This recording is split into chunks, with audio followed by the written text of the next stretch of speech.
Arsenal a consolation. Lauren James, player of the match, and captain Erin Cuthbert join us. Congratulations to both of you. Lauren, it felt like out there you were just floating at times. What was it like for you? It's always nice to play here. I think everyone knows that. It's home, and I feel the freedom here. And I think with the fans, obviously it helps gain momentum, and yeah, I think today showed that. Erin, I'll ask you the one about the socks. As things you've got the captain's armband on. How did that half an hour delay affect things for you as players? I think we were quite frustrated. We've been waiting to play the game for a while. We were quite fired up, but you know, we went out there, we channelled it really well. We came out and done a warm-up because there's always a risk and there's always something in the back of your head, maybe about getting injured because you've not ran in a little while. So we got moving, and you know, the fans were make sure they were cheering us and they kept us going. How did you manage that in the change room when you heard the news that the game was going to be delayed as a group of players?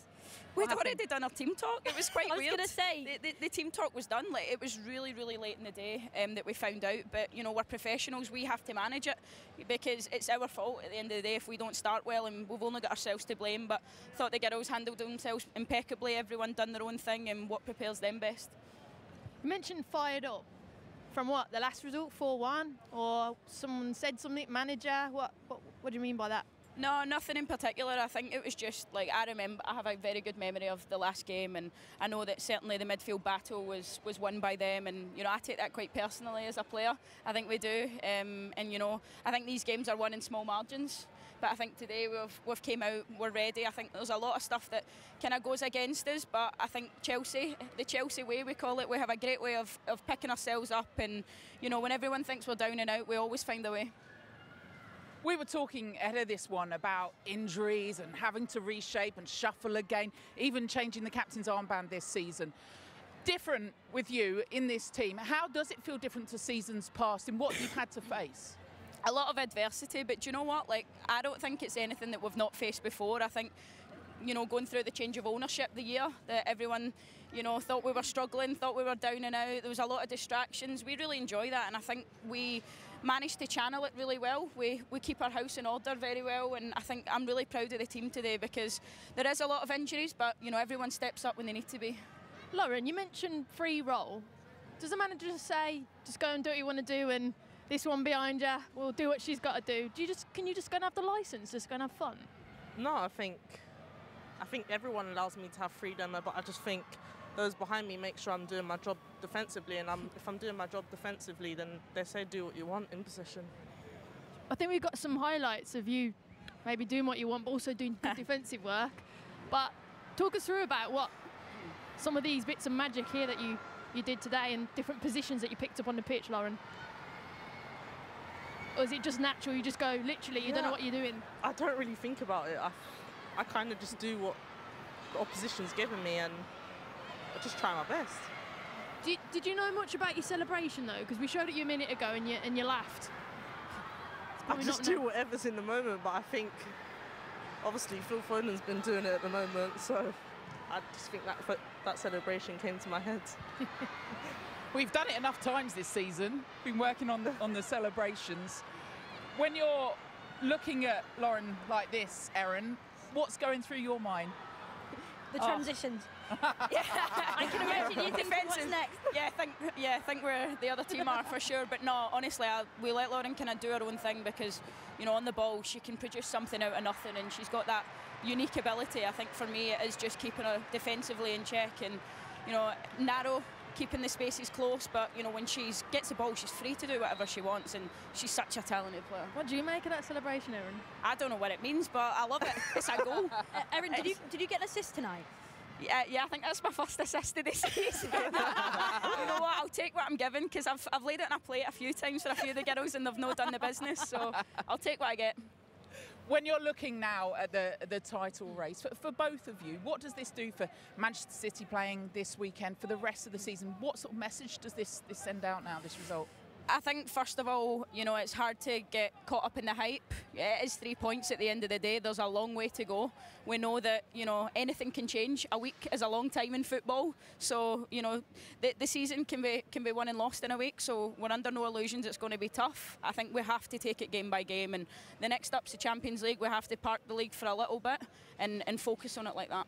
Yeah, there was a brilliant interview you did this week, I think, with the Standard, and you were talking about that PowerPoint presentation where you've got the quadruple on one side and then nothing on the other. I mean, that's the stark reality of it, right? It's powerful. Like, nothing's won or lost in March. That's it. That's the end of it. Like, we're great to get to this point. We're still competing in all 4 trophies, but there's so much more to go, and we have to be mindful of that. And, you know, the girls came out and played like it as well. I'd like to tell you they were cheering your answer, but this one just gave them a little smile, and then the cheer went up behind you too. It's all she needs to do. They're asking for the celebration again. I've got an iron brew waiting for me. There's an iron brew there as well for you, Erin.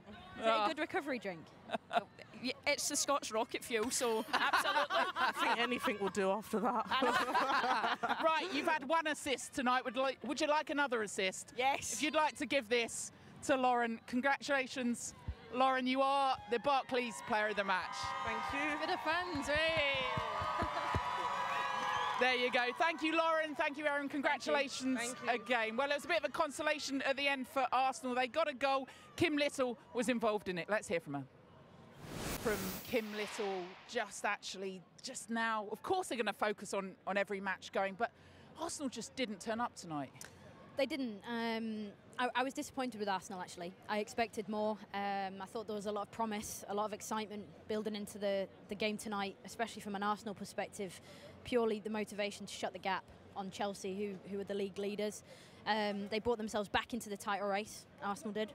And I think tonight they might well have just pushed themselves away from it again, unfortunately. I thought that the plan didn't work. I think that Chelsea were very intelligent with the way they stifled them in the first half, and I thought the half-time changes were necessary, the triple substitution, but it didn't change anything in terms of the dynamics of the game. And you could say, you know, in the second half they didn't concede again and they got one back, but there wasn't enough throughout the second half from Arsenal, and it was a very disappointing performance from them. Let's have a little look again at that first goal for Chelsea, Karen. And Lauren James was saying about the freedom that she's been afforded as long as she does her defensive work. But they just, again, didn't get a handle on her. Well, no, but ultimately Arsenal were in control of the ball a lot of the time, and their own errors in possession cost them to be done on the transition. And when you give individuals these type of moments, yes, I think the keeper could have done better, but to be fair to Zinsberg, I thought she was excellent in the second half. Yeah. But these turnovers here, you know, in the areas that they've given them away, the pressing good from Guru right in to win it back, but and a great pass. And you're in this situation, you're actually Arsenal 2v1. Keep pushing Lauren James away from the goal. Don't make a chop and change it and make you kind of stop and start your defending moment. And look, Zinsberg will be thinking I can be doing better here. And that was kind of then the momentum went against them. And I felt the confidence of Arsenal just from that single goal really went against them, and they couldn't get themselves back into it. But like Izzy said, Chelsea were brilliant in terms of their game plan. I thought they kept everything really simple tonight, defended very well, and were very clinical in the moment. But I have to agree, I was disappointed with Arsenal. This was their chance. Should they have just stuck someone on Lauren James the whole match? The trade-off with that is that it opens up spaces elsewhere, and Chelsea have got the intelligence on the pitch to be able to recognise that. We've seen it with players over the years in the WSL. It happened with Kira Walsh a lot. In that number 6 role for Manchester City, if you stand on her marker and stop her from playing forward, the spaces open up for the other players. So that's a decision the manager has to make.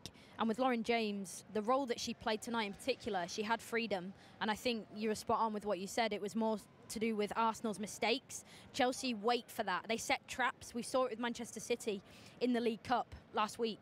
They set a trap on Manchester City and then they went and scored from it. And Chelsea are very happy waiting for the opponent to make a mistake. Izzy, sorry, you know on that bit about Lauren James player marking her, but you know she was the only attacking player really tonight. If you had gone, look, let's consolidate, let's take her out of the game, that was a huge weapon. I don't think, what would Chelsea have actually had to do then? Do you think it's like, oh, we don't want to give up too much of what we want to do? But she was the game changer tonight. It's a great point. I think you look at the way that Arsenal set up with Leah Valti and Palova started the game. Palova's not a natural 6. Valti is, but she's not the type of 6 that's a physical, aggressive tackler. She's more of a ball player and a screener. And I would have liked, I said at the start of the game that I thought the midfield for Arsenal looked like they were perhaps going to be overpowered by Chelsea's midfield. And what Chelsea did was they dropped Lauren James into the midfield, and it almost was like a numerical overload. It was a 4v3 at times. And I thought that Frida Maanum would have done a better job than Palova in this game, purely based on the physicality and the ability to cover the pitch laterally, because that would have perhaps, hindsight's a wonderful thing, stifled the spaces for Lauren James to play in. But listen, she's world class. She's an unbelievable player. I've never seen a player move with the ball the way that she does, and you have to just put your hands up and say, it's not a player marking thing, it's a distances between the units thing. It's very difficult to get right. The other sucker punches then when you can see just another 6 minutes later, and we talked a lot about Nusken in the build-up to this, but again, just Nusken tonight with 2 goals. This is the first of them. I mean, it started from Hannah Hampton, who is like another outfield player. Again, it really isn't, is he? You don't know how to stop her, and she effectively turns you into a back 3 because she plays as a centre-back, and then you give Lauren James a time, you don't put a tackle in. Gura Wrighton has got time and space because you're attracted to Lauren James, and then look, you get your little bit of a look, but you earned it. But it started from the goalkeeper, and Arsenal are nowhere near any of this. Too easy, too easy, too easy. Leah Valti's just not tight enough, and she drops into the midfield. She then becomes Valti's player. The centre-back, Ruben Moy, goes in with her. It then becomes Valti's responsibility to keep her playing backwards. But you're spot on, Kaz. She was just not close enough to get contact on the ball. Well, I don't think any of them were, is he? There's how many passes, how many possessions, and look, Arsenal just didn't show up today. And that's the massive disappointing thing, because they have the better team, they have the better squad. Yep. And it's sometimes in football these things happen, and they've got to own that. And they're not in the title race now. For me, they're out, and they'll have to go away and reflect on that. And so will the manager. Yeah. Soon after, or at least in the first half, 3-0 Nusken again, showing that adaptability. And by this stage, you're thinking, done, dusted. This comes from an Arsenal. They're in full control of the situation. It's their own set piece. And Williamson tries a crossfield pass, a square pass, and it gets snuffed out by, I think it was Ritten Kana. He jumped. You can just see here, the pass is not on. It's not on at all, and Ritten Kana does really well, and bang, they're on a transition. They're 3v2 essentially at this point, with Lauren James joining in. Kana does really well just to dink inside of Ruben Moy, and it's fortuitous, yes, it is fortuitous, but Chelsea have that almost the presence on the pitch, their physical dominance. Well, we always sat there going, why aren't Arsenal pressing? Why is Nusken so far up the pitch? All these things that we talked about, the qualities of Arsenal that they had just weren't showing. They weren't doing that. Yeah, you mentioned Nusken there, and I know I've said it how many times tonight. She's played at centre-back, and you're thinking, there's not a Stina Blackstenius in Chelsea's team that's going to run you the other way, so you could have stepped. But look, it's really easy to stand here now after the game done and say you could have pressed, you could have done this, you could have made the changes. Bottom line is, it's their own individual errors. Like Izzy said, that's come from their own play, giving the ball away. And Chelsea were the better team tonight. Arsenal didn't show up, and we could talk tactics and changes all we want, but you have to want it as well. And I'm not saying they didn't, but Chelsea wanted it that little bit much more, and that's why they're in the title race and Arsenal aren't now. All right, ended up being 3-1. Actually, the last time that Arsenal were 3-0 down at half-time was back in 2020, and that was against Chelsea, and they went on to lose that one too. We've talked tactics, time to hear the managers talk tactics. We'll hear from both of them next.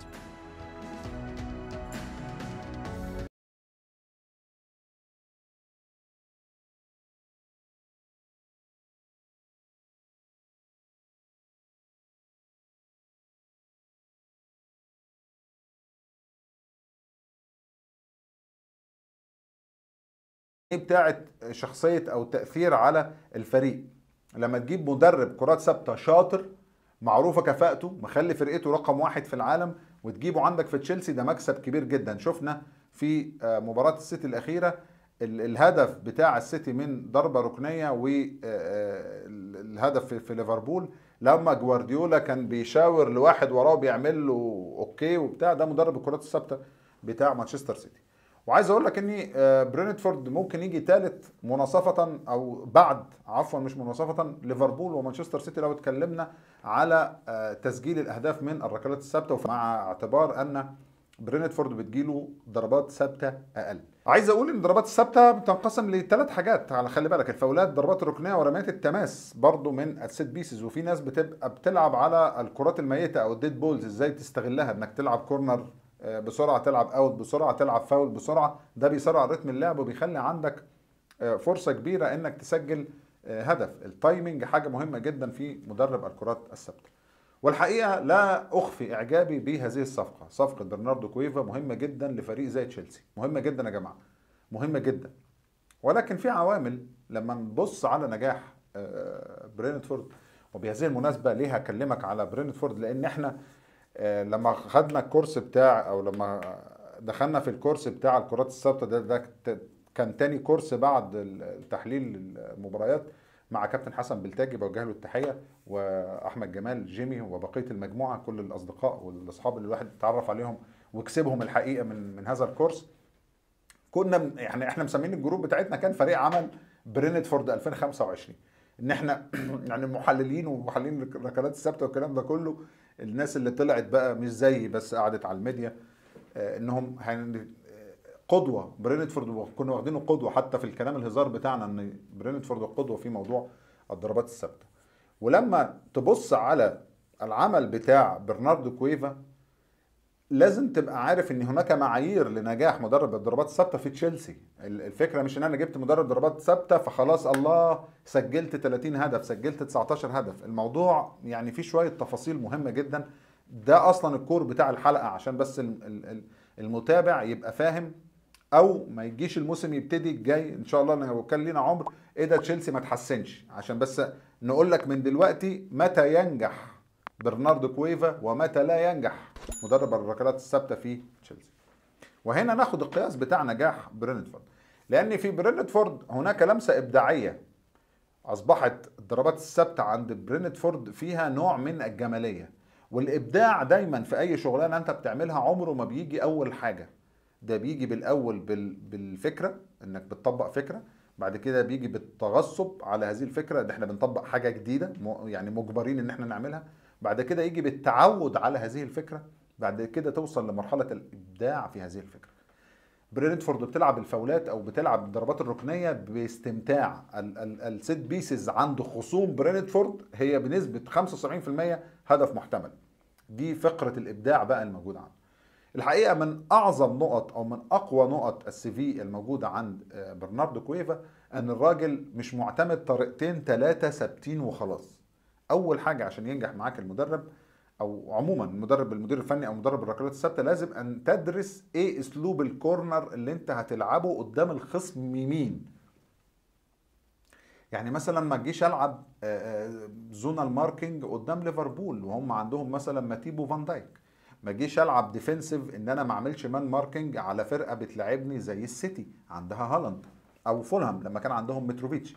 خلي بالك فولهام كان عندها معدل حلو مثلا لما كان موجود متروفيتش. بعد رحيل متروفيتش نسبتهم قلت بنسبه كبيره. يمكن كان في قناه اسمها تيفو كانت عامله مقارنه ما بين برينتفورد وما بين الفرق اللي صعدت في الفتره دي، ان برينتفورد كان احسن من كل الفرق اللي صعدت، نورويتش وفولهام وكل الفرق اللي نزلت وطلعت. كويفا بيذاكر الخصم اللي قدامه، امتى العب شورت باص، امتى اخلي السيت بيس تيكر نفسه مصدر خطوره، ان انا يباص الكوره مثلا على الشورت باص ويجري فيستلم تاني، امتى يباصوا ويطلعوا بره السكند ويف علشان يعملوا ريباوند بالكوره فيكون الخصم بتاعك دفاعيا اتحرر من اماكنه، امتى يتكون لعيبه برينتفورد ويمنعوا ان اللعيبه بتاعه الخصم تلعب في حركتين في الوقفه. لو كان لنا عمر هشرح ان شاء الله السيت بيسز في حلقه لوحدها عشان الناس تفهم حتى التحليل بتاع ضربات الثابته بعدين باذن الله. ربنا يوفقني واعمل الفيديو ده. في نوعين من الرقابه اثناء جوه المنطقه، بيبقى بلاير ماركينج او تارجت مان، بتارجت واحد بلاير ماركينج، وفي زونال ماركينج او انك تمسك مساحه، زي مثلا لعيب يقف على الزاويه القريبه او على العرض القريبه، وفي لعيب مثلا يروح يمسك ايفان توني. لعيبه برينتفورد في بعض احيان تروح متكونه قدام السبوت بتاعه ال 18، اتفرج عليها كده حتى في الاهداف اللي سجلوها، فيمنعوا لعيبه الخصوم انهم يطبقوا التمركزين، ان تمركز حد بيمسك لعيبه وحد بيمسك مساحه، ده كلهم في حته واحده، هنمسكهم ازاي دول؟ وقبل ما الكوره تتلعب وبالتناغم مع لعبه الكوره بيتفرق لعيبه برينتفورد، واللي عارف مكان واللي بيتارجت لعيب واللي بيعمل سكريننج او بيعمل بلوك المدافع معين من لعيبه الخصم علشان واحد تاني يجي يحط الكوره على القريبه، فار بوست، نير بوست، او حتى يعملها فليك للي جاي من وراه. كل مباراه ليها خطه، كل مباراه حسب الخصم، حسب اطوالهم، حسب قوتهم البدنيه، حسب الويك بوينتس بتاعت الخصوم بتاعتك، حسب السترونج بوينتس بتاعتك. هناك عوامل التايمنج، عوامل القوه، عوامل القوه البدنيه، عوامل الجامب، عوامل لعيب معين في الخصم مش هينط ممكن نستهدفه نبقى بنلعب عليه. دي اقوى نقطه عند عمنا برناردو كويفا. الفكره هل ينجح لوحده؟ لا، لان في لعيبه لازم تتدرب، في لعيبه لازم تتغصب، في لعيبه لازم تفهم موضوع التايمنج وتفهم ان الثانيه والجزء من ثانيه والتحرك والفنت واللعبه والبلوك والسكرين بيفرق جدا في انك تخلي السيت بيسز بتاعتك دي فعاله او تخليها يا مولاك ما خلقتني ما ملهاش اي قيمه. الضربات الثابته اللي بيلعبها تشيلسي حاليا هي ضربات ضغطك ابو بخيت، ارفع وعك وربك يفك. مع عمنا برناردو انا متاكد انها هتتطور، متاكد، ولكن لاعبتنا لابد ان يسبقهم الوعي في موضوع التايمنج وفي موضوع الاحساس بالزميل والاحساس بالخصم والاحساس بالمكان. لان تنفيذ الركنيه على فكره يا جماعه مش سهل زي ما الناس متخيله، وكل حركه ليها حركه. لما تعملها سوينج اوت غير لما تعملها سوينج ان، لما واحد يجي برجله يلفها لجوه الملعب غير لما تلفها لبره الملعب. كل حاجه ليها تمركز، كل حاجه ليها وقفه، كل حاجه ليها تايمنج. باذن الله هشرحه لوحده. فالنجاح بتاع كويفا لازم يجي اصلا من المدرب بيقرا المباريات. هو الراجل ده نقطه قوته ايه؟ انه عارف الخصوم، فيجي يقول لك بص احنا هنلعب ضربات الركنيه بالسنس الفلاني، هنلعب شورت باص المباراه دي، الخصم عنده لعيبه اطوال لازم نزحزحهم بره ال 18 ونرفع وبعد كده نلعب الضربه الثابته. انا متاكد ان هيحصل باذن الله تحسن في تشيلسي، ولكن حبيت اشرح كده في ايجاز ان في عوامل كتيره لازم تتحط جنب بعض قبل ما نقول مدرب الكرات الثابته يصبح مؤثر مع الفريق او غير مؤثر. باذن الله يطلع مؤثر ويطلع مثمر ونستفاد منه اكبر استفاده. عيب كبير قوي لما تبقى بتتكلم في مشروع وطالع بتبني مشروع وانت مش باني كل الاعمده بتاعت البنايه بتاعتك. عيب قوي لما ليفربول والسيتي وارسنال وبرينتفورد وبرايتون ونيوكاسل وفرق كتير قوي تسبقك في موضوع السيت بيسز، وانت كتشيلسي المفروض واحد من الرواد، واحد من التوب 6، تبقى جاي متاخر قوي، ولا عندك لعيبه بتعرف تلعب السيت بيسز، ولا عندك لعيبه فاهمه يعني ايه سيت بيسز.